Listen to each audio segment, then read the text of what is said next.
Secondary School, Budapest. Kill Poirot and the killer's victim. Original script, teacher Andrea Sixer.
Number 5.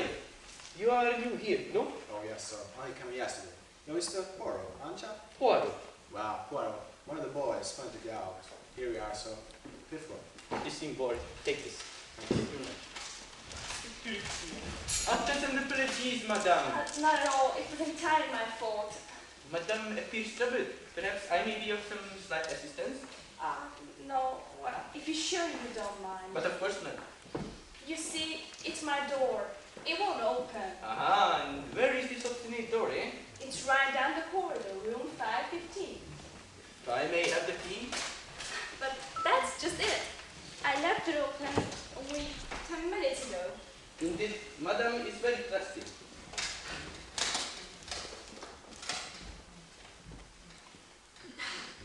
You see, it's stuck. It won't budge. It's not precisely stuck, madame. It gives you trifle. This door is barricaded. Oh my goodness. Ah, voila. She moves, eh?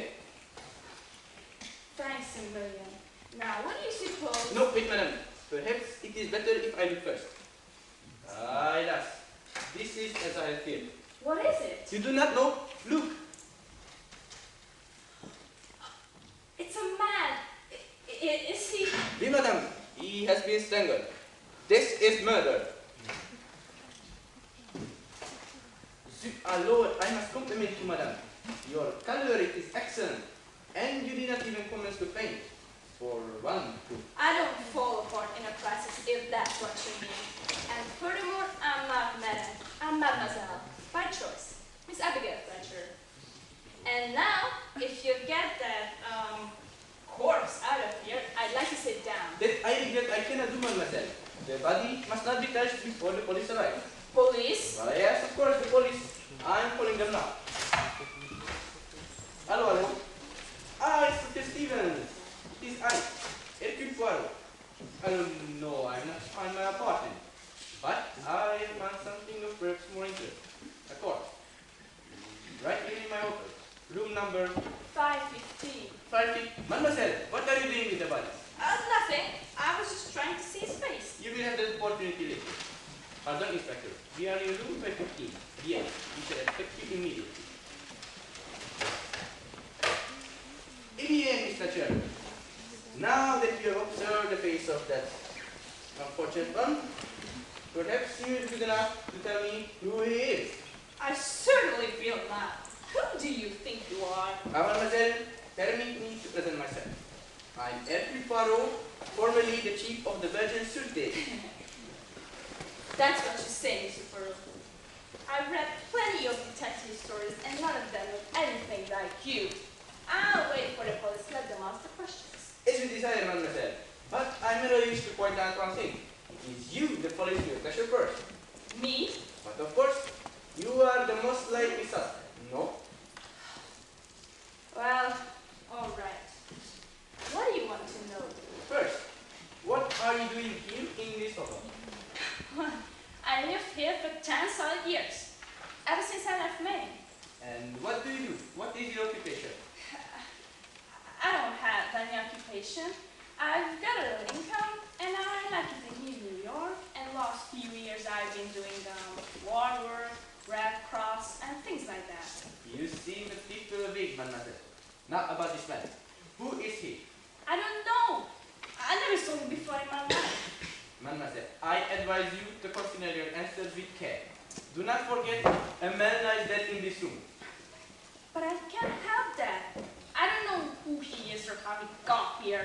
I told you I was out of the room for 10 minutes. That may be, Mr. Cher, but it does not help you. This man has been dead for at least 1 hour. But I couldn't have done it. So, and why not? Because his body was lying right across the doorway. You know perfectly well. I couldn't get through this doorway and still leave a body wedged against it. Belgian survey indeed. Very good, mademoiselle. But you could have murdered him in here, made your departure by the way of this fire escape to the room overhead, and come down inside the building to this corridor, where you so innocently made my acquaintance. You see, there is evidence that the fire escape has but recently been used. Now, it is not so amusing, eh? Well, I don't care. I had nothing to do with this. I know you detectives are out to get a suspect. And just because a man was murdered in my room... Gently, gently, mademoiselle. All is not lost. Fortunately, you deal with Hercule Poirot, who goes one step beyond the obvious. You see, this poor man was not murdered in your room. He was killed in the room overhead. But why? Why give him upstairs and then leave him on my doorstep? That, mademoiselle, we shall discover in due course.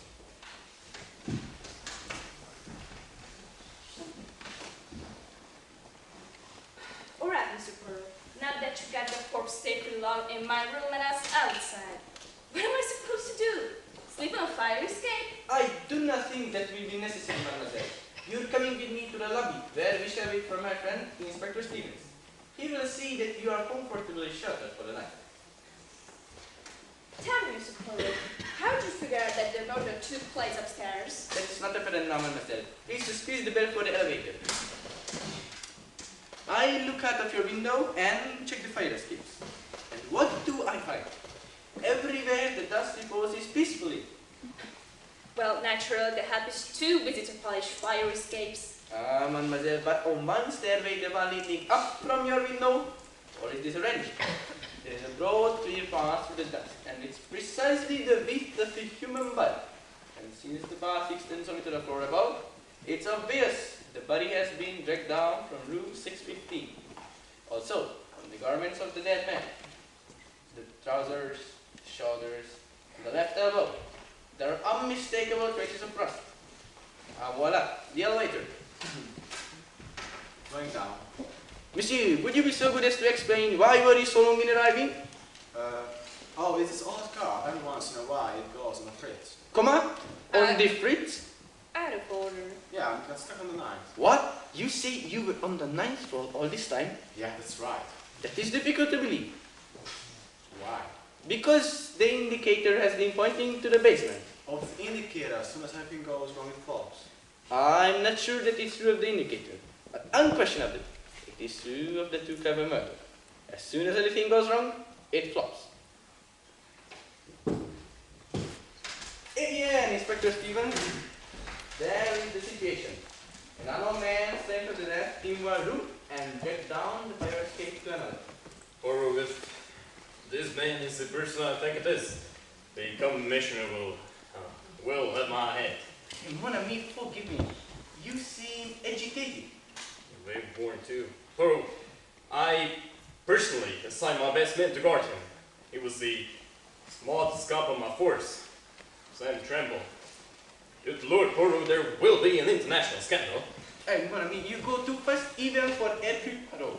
Who is this magnificent figure of international Parrish, importance? of course. Parrish. Jonathan Parrish, yeah.